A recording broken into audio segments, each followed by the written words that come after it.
Hello everyone, my self Swapnil sir और इस video में डिस्कस करने वाला है क्लास 8 का मैथमेटिक्स चैप्टर नंबर 12 जो कि है एक्सपोनेंट्स एंड पावर्स। आज अपना एक लास्ट टॉपिक कवर करने वाले थे, जैसे कि मैंने कहा था कि छोटा सा टॉपिक है, तो इस टॉपिक के बाद अपना पूरा चैप्टर 12 खत्म हो जाएगा। मे बी नेक्स्ट क्लास में अपन जूम क्लास रखेंगे, कुछ डाउट फाउट्स रहेंगे तो उसको भी अपन क्लियर कर लेंगे और नेक्स्ट टू नेक्स्ट क्लास से अपन नया चैप्टर स्टार्ट करने वाले हैं। ठीक है, वो चैप्टर देखेंगे, मैं जूम क्लास में डिस्कस कर दूंगा।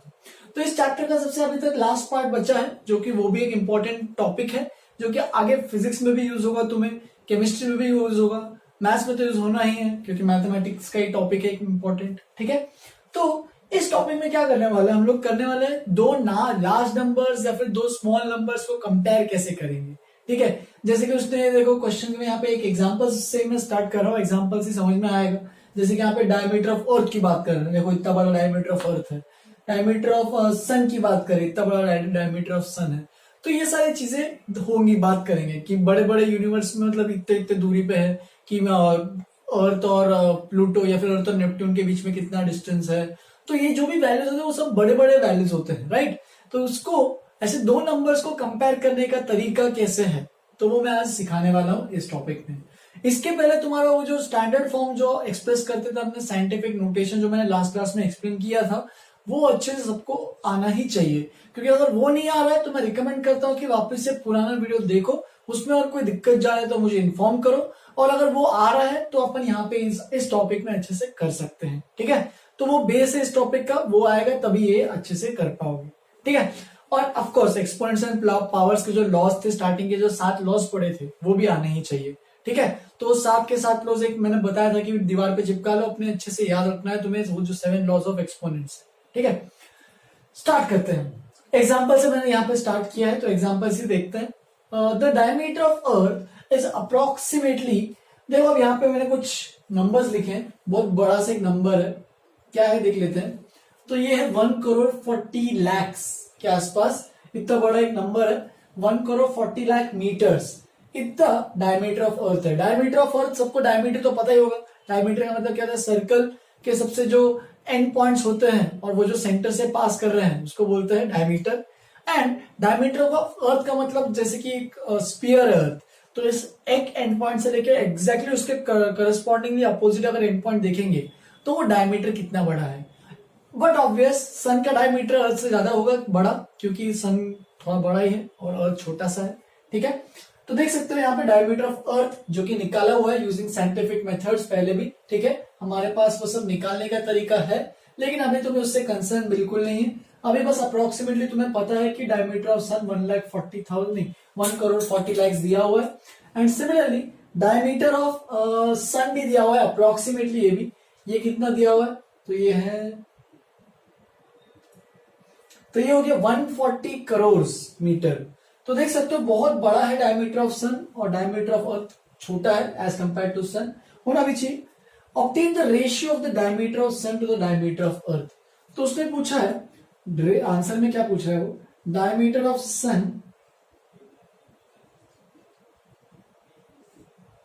To the diameter of earth, इसका रेशियो चाहिए। रेशियो मतलब दिस अपॉन दिस, दोनों का अपॉन डिवीजन करना है। ठीक है, तो डायमीटर ऑफ सन, तो ये निकालना है मुझे, अच्छी तरह से क्वेश्चन मार्क कर देते हैं। सबसे पहले देखो ये बड़े बड़े नंबर्स हैं, इनको स्टैंडर्ड फॉर्म में लिखना है फर्स्ट ऑफ ऑल। तो डायमीटर ऑफ सन, इसको लिखो, क्या लिखोगे इसको, देखो सबसे पहले देखो यहाँ पे क्या करोगे, पहले डिजिट के बाद ही सबसे पहले डेसिमल दे दोगे। तो 1.4, बाकी सब जीरो है तो उसको कंसिडर करने की तुम्हें जरूरत भी नहीं है, इनटू 10 टू द पावर।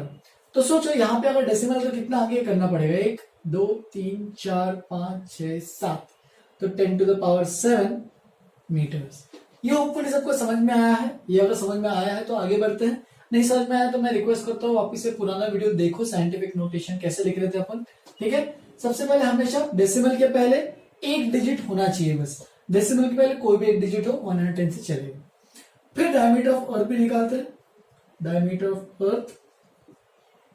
तो डायमीटर ऑफ अर्थ क्या है, ओ सॉरी यहाँ पे डायमीटर ऑफ अर्थ ये वाला था, उल्टा लिख दिया था मैंने, और ये डायमीटर ऑफ सन अभी निकालेंगे। ठीक है, सन का बाद में दिया हुआ था। तो डायमीटर ऑफ सन देखो वापस सेम चीज 1.4 लिखना पड़ेगा यहाँ पे भी सेम। ठीक है, देखो यहाँ पे 1.4 क्योंकि एक डिजिट के बाद डेसिमल डालना है। अब बस यहाँ पे अगर डेसिमल है तो कितना आगे जाएगा, देखो 1 2 3 4 5 6 7 8 9, तो 10 टू द पावर 9 मीटर। तो इस तरीके से यहाँ पे स्टार्ट कहां से करना है, जहां पे तुमने डेसिमल डाला है, यहाँ पे डेसिमल डाला है तो वहां से स्टार्ट करोगे और ऐसे आगे लेके जाओगे। कितनी बार आगे डिजिट लेके जा रहा है, कितने प्लेसेस आगे लेके जा रहा है, वो उसका पावर डिसाइड कर लेगा। 10 की पावर 9 इस तरीके से आ जाएगा। अब बस रेशियो निकालना है जो मैंने ऊपर लिखा है, diameter of sun upon diameter of earth. एक और चीज, ये जो वैल्यूज जो दिए हैं वो अप्रोक्सीमेटली है, क्योंकि क्वेश्चन थोड़ा सा आसान करना था तो इसलिए उसने अप्रोक्सीमेटली दिया है कि अप्रोक्सीमेटली इसके आसपास कुछ है। और similar diameter of sun approximately इसके आसपास है, मतलब जैसे कि यहाँ पे 1 लाख 1 करोड़ 40 लाख है, तो वो एग्जैक्ट वैल्यू कुछ 1 करोड़ 27 लाख ऐसे कुछ आसपास होती है अर्थ की, ठीक है। लेकिन क्वेश्चन हमें करना है, तुम्हें मेरे को ये सिखाना है, इसलिए मैंने कुछ अप्रोक्सीमेटली वैल्यूज ली है कि ये एग्जैक्ट वैल्यूज नहीं है, इसको अगर अच्छे से मेजर जाके करोगे तो ये एग्जैक्ट वैल्यूज नहीं निकलेंगे, ये अप्रोक्सीमेटली वैल्यूज है। तो ये अप्रोक्सीमेटली दोनों का समझ में आना चाहिए सबको। अप्रोक्सीमेशन का मतलब क्या होता है कि एग्जैक्ट वैल्यू नहीं है। सिमिलरली अप्रोक्सीमेटली इसका भी दिया है, सन का भी अप्रोक्सीमेटली दिया है, एग्जैक्ट वैल्यू कुछ और थोड़ी सी रहेगी, थोड़ा सा फ्लक्चुएशन रहेगा। अब बस रेशियो निकालना है, तो सन के ऊपर लिखो 1.4 इंटू 10 टू द पावर 9 और नीचे में 1.4 इंटू 10 टू द पावर 7, ठीक है। ये भी मीटर है, ये भी मीटर है, तो मीटर मीटर तो बट ऑब्वियस कैंसिल हो जाएगा। और देख सकते हो 1.4 और 1.4 दोनों में सेम है, तो वो भी कैंसिल हो गया। बचा गया 10 की पावर 9 अपॉन 10 की पावर 7, दोनों का बेस सेम है, तो एक्सपोनेंट्स क्या हो जाएंगे, सबट्रैक्ट में आ जाएंगे। क्यों? क्योंकि दोनों डिवीजन में है। तो ये क्या बन जाएगा 10 की पावर 2, मतलब ही क्या बन रहा है 100। इसका मतलब तुम देखो क्या लिख सकते हो, therefore diameter of sun is equal to 100 into, इसको यहाँ पे जो लिखा था पूरा से लिखते आ सकते हो, यहाँ पे नीचे ये नीचे, और फिर जब डायमीटर ऑफ अर्थ जो नीचे था उसका अपने आंसर तो निकाल लिया कि इसका वैल्यू तो रेशियो तो कितना है 100, लेकिन एक और स्टेप में इसने कंपैरिजन भी पूछा है, तो कंपैरिजन करके बता रहा हूं मैं तुम्हें अच्छे से। तो डायमीटर ऑफ अर्थ जो नीचे में था डिनोमिनेटर में, उसको मैंने ट्रांसपोज किया राइट हैंड साइड में, तो ये बन गया इनटू डायमीटर ऑफ अर्थ। इसका मतलब ही क्या बोल सकते हो कि जो डायमीटर ऑफ सन है वो क्या है, वो 100 टाइम्स डायमीटर ऑफ अर्थ से बड़ा है। मतलब इसका मतलब क्या है कि जो सन है वो अर्थ से इनफैक्ट 100 टाइम्स बड़ा है, एंड एज कंपेयर टू, मतलब इन कंपैरिजन विद डायमीटर अगर देखा जाए कि सन का अगर डायमीटर की बात करते हैं तो सन का डायमीटर 100 टाइम्स अर्थ के डायमीटर से बड़ा है। तो सोच सकते हो कितना बड़ा है, हम लोग का अर्थ कितना बड़ा है उसके हिसाब से सन कितना बड़ा होगा, ठीक है। तो ये सब बड़े बड़े वैल्यूज को कंपैरिजन करने के लिए ही काम आता है एक्सपोनेंट्स का पूरा खेल एंड ये साइंटिफिक नोटेशन। तो दो चीजें हमें, एक्सपोनेंट्स के लॉज एंड साइंटिफिक नोटेशन, इतना आना चाहिए बस, और कुछ रिक्वायर्ड नहीं है, ठीक है। तो ये तो हो गया डिवीजन। सिमिलरली अभी दो बड़े नंबर्स के बीच में मल्टीप्लीकेशन भी कर सकते हो।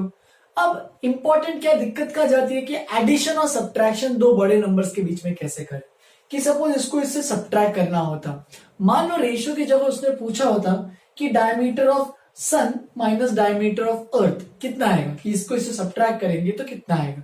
तो साइंटिफिक नोटेशन के हिसाब से अपन करने वाले हैं। तो नेक्स्ट क्वेश्चन उसी के हिसाब से है कि दो बड़े नंबर्स या फिर दो छोटे नंबर्स को ऐड या फिर सब्ट्रैक्ट कैसे करेंगे।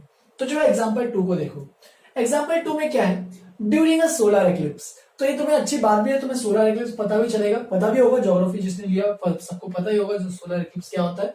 Moon comes in between earth and sun, ठीक है। तो ये मून है, ये अर्थ है, थोड़ा सा मून छोटा रहेगा, अर्थ थोड़ा सा बड़ा रहेगा, एंड सबसे बड़ा जो है वो है सन, ठीक है। तो इस तरीके से ये मून, अर्थ एंड सन। तो सोलर एक्लिप्स में क्या होता है, सन और अर्थ के बीच में मून आया था, उसके समय छोटा सा वो सोलर एक्लिप्स दिखता है। At that instant the distance between sun and earth, तो distance between sun and earth, तो ये जो डिस्टेंस है यहां से लेके यहां तक ये दिया है is approximately 1.496 into 10 to the power 11, ठीक है। ऐसा दिया हुआ है कि distance between sun and earth is this. फिर distance between earth and moon, तो अर्थ एंड मून के बीच में भी डिस्टेंस दिया हुआ है, कितना है 3.84 into 10 to the power 8 metres. ठीक है, ये भी मीटर है, ये भी मीटर। तो देखो distance of earth and sun दिया हुआ है इतना, distance of earth and moon के बीच में भी दिया हुआ है। Find the distance between sun and moon. तो सन एंड मून के बीच में ये जो डिस्टेंस है ये निकालना है। ठीक है, तो बट ऑब्वियस देख रहे होंगे कि अर्थ और सन के बीच में जितना भी डिस्टेंस है उसमें से अगर अर्थ और मून का डिस्टेंस माइनस करोगे तो हमें distance between moon and sun and moon आ जाएगा। तो इसका मतलब क्या लिखना है तुम्हें, distance between earth and sun is equal to distance between earth and moon and earth, ऐसे लिखना था क्वेश्चन में, ये था ना, ये निकालना ना। तो distance between sun and moon is equal to distance between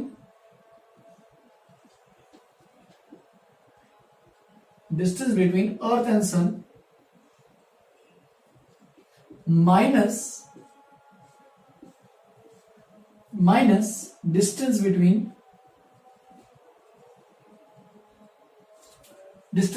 earth and moon. तो इस तरीके से हमें क्या निकालना है कि अगर इसके बीच का अगर डिस्टेंस निकालना है मून एंड सन, तो मुझे टोटल डिस्टेंस में से ये वाला छोटा सा जो डिस्टेंस है अर्थ एंड मून का डिस्टेंस सब्ट्रैक्ट करना पड़ेगा। तो बस कैलकुलेट करते हैं। इज इक्वल टू, यहाँ पे लिखा इज इक्वल टू, ये वापस से तुम लिख सकते हो ऊपर से सेम चीज और बार बार लिख सकते हो। Distance between earth and sun, तो distance between earth and sun कितना है 1.496 into 10 to the power 11 metres, minus distance between earth and moon कितना है 3.84 into 10 to the power 8 metres. यहां पे आके बहुत लोग अटक जाते हैं कि इसमें इसके बाद करना क्या है। तो देखो बहुत सिंपल स्टेप्स है, ये बहुत बड़ी वैल्यू है, देख सकते हो इसकी वैल्यू इससे तो बड़ी है। ठीक है, तो ये 10 की पावर 11 का पावर है, मतलब 11 की पावर है 10, और यहाँ पे 10 टू द पावर 8 है, 8 पावर है। ठीक है, तो देखो ये बट अगर इससे बड़ा है तो तुम्हें क्या करना है, एक चीज याद रखो, जो भी कोई बड़े नंबर या फिर कोई भी छोटे नंबर को सब्ट्रैक्ट करते हो कि दोनों की जो 10 टू द पावर है उनको सेम लाने की कोशिश करो। अब देखो 10 की पावर 11 को तुम ये लिख सकते हो कि इसमें से 10 की पावर 3 अलग कर लो और बचा जो 10 की पावर 8 है उसको अलग करो। जैसे कि देखो यहाँ पे 1.496 इंटू 10 टू द पावर, इसको लिख सकता हूं मैं 3 प्लस 8 लिख सकते हैं 11 को, और इसको वैसे ही रखो। यहाँ पे जो बड़ी वाली वैल्यू है उसको मैं छोटी वाली वैल्यू में एक्सप्रेस करने वाला हूं। देखो कैसे 1.496। अब देखो यहाँ पे इंडाइस लॉज ऑफ एक्सपोनेंट्स की प्रॉपर्टी लगा सकते हैं। 3 प्लस 8 है पावर में, तो इसको लिख सकते हो 10 की पावर 3 इंटू 10 की पावर 8 माइनस 3.84 इंटू 10 की पावर 8। मैं यहाँ पे मीटर मीटर लिख नहीं रहा हूं, तुम तो सीधा ऐसे ब्रैकेट लेके लास्ट में मीटर लिख सकते हो, क्योंकि आंसर बट ऑब्वियस मीटर में आने वाला है, ये थोड़ी सेंटीमीटर में आएगा। तो जैसे कि दोनों मीटर में थे तो ये भी पूरा आंसर मीटर में ही आएगा। ठीक है, अब देखो नेक्स्ट स्टेप। अब यहाँ पे देख सकते हो 10 की पावर 8 हमने दोनों में देख लिया कि आ रहा है सेम टू सेम। बस अब क्या करना है, ये जो बचा है इसकी वैल्यू कैलकुलेट करो। तो 1.496 इंटू 10 की पावर 3, मतलब 3 डेसिमल प्लेसेस इसको आगे दौड़ाओ, क्योंकि 10 की पावर 3 है ना, तो इसको तुम क्या लिख सकते हो, इसको तुम लिख सकते हो 1496.0 लिख सकते हो लिखना है तो, या फिर इतना भी लिख के छोड़ सकते हो। तो ये जो वैल्यू आएगी ये आएगी 1.1496, और ये वैसे का वैसी into 10 to the power 8 minus 3.84 into 10 to the power 8 metres.